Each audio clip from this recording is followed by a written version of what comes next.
Okay, Scylla's creepy. Gigi, no.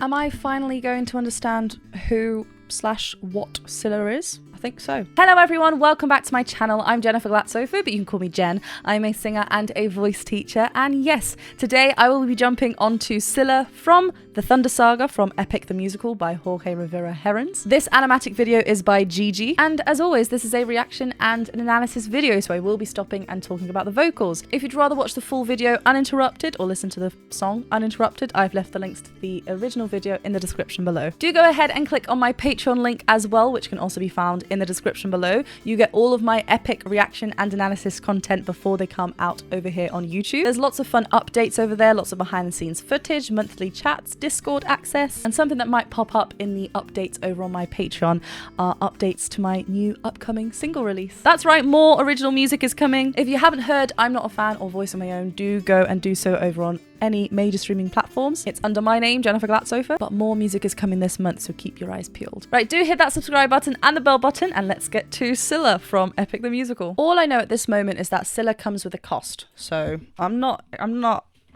expecting. I need a sip of tea just to stop myself from panicking. Gore, scary stuff. Gigi, no. I'm here for it.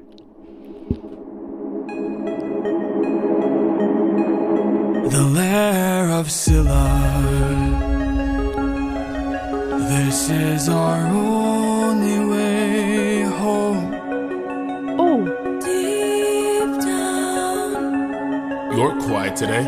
Deep down. Not much. Sorry, I'm stopping it already. This time signature, this 6/8 feel. I love how it's just instantly taken us into this sort of world. I think the previous two have been 4/4, so this is instantly, it just feels ever so flowing. I love the difference between the vocals. We've heard like a floaty Scylla vocal, I'm guessing, and some interesting harmonies again. They're loving their tight harmonies in this. What I loved as well, we get that introduction to the sound, and then when the vocals come in, they're so present, so forward and bright. The lair of Scylla. This is our only way home. Deep down. You're quiet today. Deep down. Not much to say. Deep down, You hide a reason for shame. I got a secret I can no longer keep. Deep down, You know that we are the same. I opened the wind bag while you were asleep. Wait, why it was you?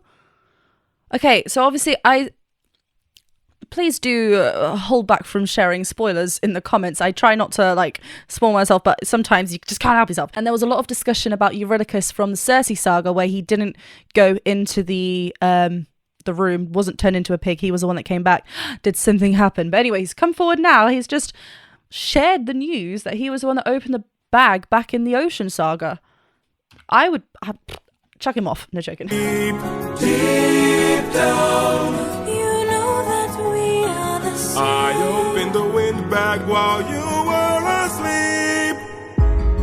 Leaving them feeling betrayed.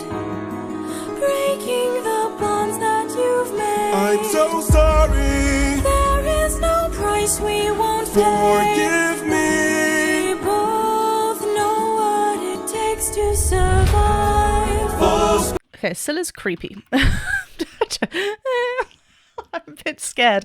Does she get people to tell the truth or something? Like, what's caused this? Why has Eurylochus decided now, when you're about to enter Scylla's lair, that this is the perfect moment to share what's just happened?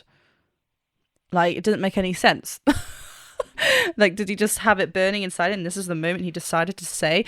Odysseus hasn't said anything yet as well. He's really just kept quiet. Let's just listen to the vocal qualities that we're hearing as well. It's interesting how we do, though, hear the vocal line, vocals from Scylla and his men on when they're rowing. What's he saying there? Deep down, yeah, deep down, they all join in there, so they're kind of drawn into this feeling already. So deep down, obviously water, but also deep down you hide a reason for shame. Interesting. I love the instrumentation. I can no longer keep deep down. You know that we are the same. I opened the wind bag while you were asleep. It's very straightforward as well, Eurylochus's delivery, which we've heard from him before when he's very straightforward. Da, da, da, da. Like he just hits the notes as is, so he's very, very much returned back to that. I opened the wind bag while you were asleep. Leaving them feeling betrayed. Breaking the bonds that you've made. I'm so sorry. And sorry, just that part. It's really interesting that I was expecting a what from Odysseus. But it's really interesting that we hear Scylla's vocals then come in. It just takes us out for, like, why is she so involved? It's really... Yeah, Odysseus is just not speaking. And this was also what, if we look back at No Longer You, where the prophecy we were told there was going to be a betrayal of friends, so we're kind of seeing that here already straight away. Betrayed. Breaking the bonds that you've made. I'm so sorry. There is no price we won't pay. Forgive me. We both know what it takes to survive. Full speed ahead. Full speed ahead. Full speed ahead. Deep down. We only care for ourselves. Eurylochus, light up 6 torches. Light up 6 torches? What? Are you not addressing what he's just admitted? The vocals from Scylla are very floaty. There's a breath coming through as well.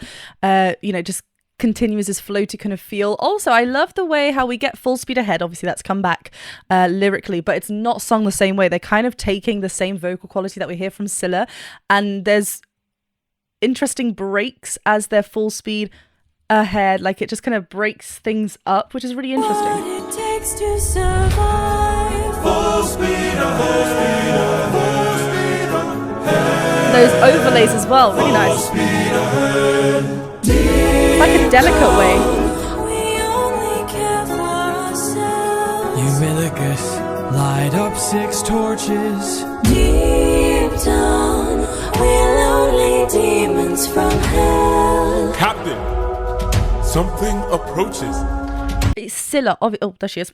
Don't want to pause on that. That was a bit scary. Why is she so scary? Gigi, no. Yeah, it's interesting how lyrically we were just then, she mentioned something, demons. Where is it? Deep down, we're lonely demons from hell. But there's something so pretty about how it's sung. So it's really contrasting the lyrics. And it's, again, very eerie. I mean, Jorge is very good at creating musical lyrics and music combined, just to make us think about it again. Hold on, did I hear that correctly? But it's sung it's kind of manipulated us into thinking something's going off. I'm not sure. Then you hear the lyric, you're like, what is going on? Torches. Deep down, we're those swells. demons from hell. Captain, something approaches. Hello.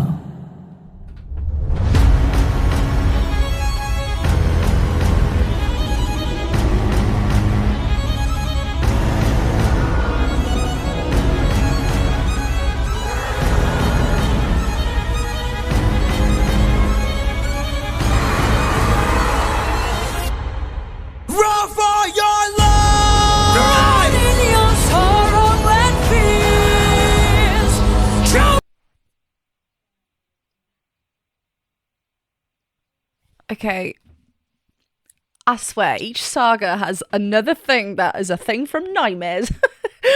Did you see the way the neck went like this and then something went from there? I'm just going to pop Disney on after and I'll be fine. Okay, musically, Odysseus is fully aware of what's about to happen. I don't know if he knows exactly what he's going to encounter, but he knows it's not going to be nice. Scylla comes with a cost. We know that. Someone else just died then.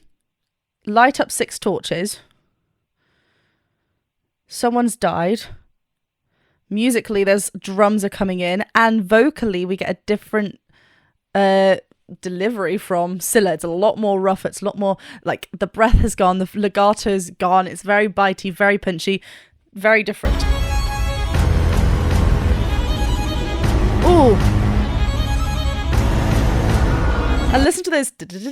There's ascending like violin strings going up, very eerie. Then we get those hits, dum dum dum. Ooh.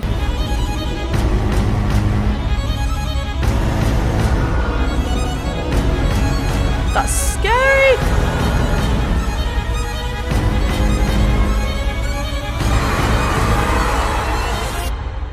Run for your life! Run in your sorrow and fears.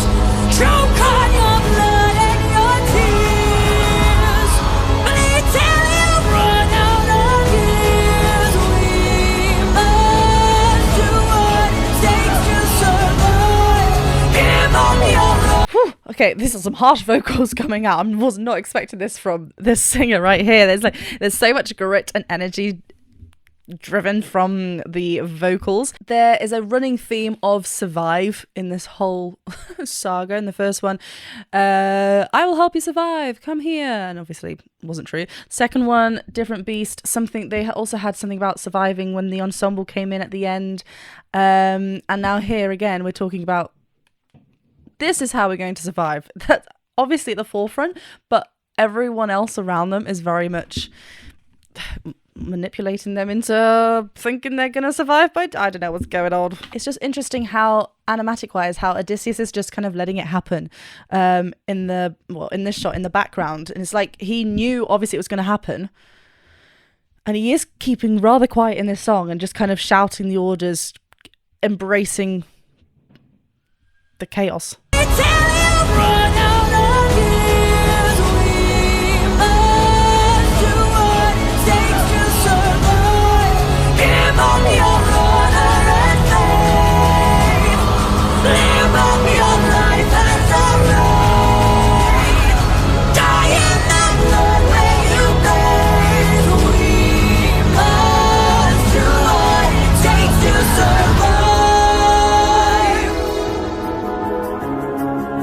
How can you go from that, like in that lair, all the scary stuff happens, and now they're just out into this nice pink sunset? Again, Eurylochus saying that the bag, he opened the bag. It's kind of like Odysseus was like, can't deal with you just yet. We'll get to that. We are currently about to approach this monster. And then that those added distorted, yes, there's this distortion in the main lead vocal, but there's also an effect added to the vocal to make it thicker, to make it feel just distorted and angry. It's very effective. We haven't heard something like that. We've had effects on voices before, like the Cyclops, Polyphemus, and someone else. But it's just it's like an added layer.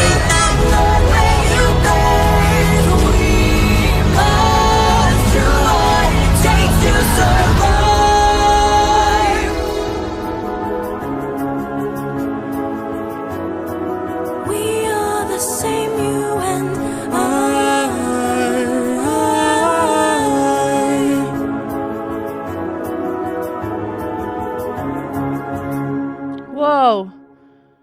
Yeah, so he hardly said anything in that. I just joins in with the at the very end, because you are the same, you and I. Scylla, we all do what we have to do in order to survive. We heard that. Odysseus has done what in order for him to survive, to get back to Penelope, he's had to sacrifice more men. But you just said you don't want to do that, but this was the only way to get back. And Eurylochus is throwing in that truth bomb. My goodness. It's just really interesting. It's like there was no emotion there. Like, we didn't hear Odysseus's vocals, really. Only in 3 parts. Like a bit at the beginning, then obviously at the end, and then just those things, run for your life. But it's going to happen anyway. And also, what makes it more heartbreaking is that we actually saw the animatic, like, of the ensemble. Sometimes they're just kind of drawn like as copy and pasted, like, you know, all different, like as an ensemble, but now we actually saw individual men at times, like at the very end as well. And it's like, this person's been with you since the beginning, and he's just like, yep, you need to go so I can get home. Okay, I'm not really sure where it's gonna go from here. Next song we have is Mutiny, and I feel like I haven't looked at anything. Like, I feel like obviously a thing that was just brought up from the past with, it was Eurylochus that opened. Why? Like, what? Did he not want the adventure to stop? Was he not fulfilled? Was he like, I want to see more death because you're seeing it, and I'm shocked that you weren't something that what happened here. But then, so many questions. It'll be also interesting to know why Scylla is the way that she is. What happened to Scylla? Why is she why does she have to kill to let people past? Why is she a monster? But also, like, the face that we saw in the water before the true monster came out was pretty terrifying as well. Like, just the straight, like, it's kind of like a cover-up, but it was not like a pretty cover-up. It was just like, Anyway, I'm gonna go on to Mutiny. I hope you enjoyed this reaction and analysis video. Remember to join me over on Patreon so you can see them before they come out over here on YouTube. Do hit that subscribe button, the bell button, and thumbs up button, and get yourself pumped for my new single release, which is coming soon. I'll see you very soon for another video. Bye!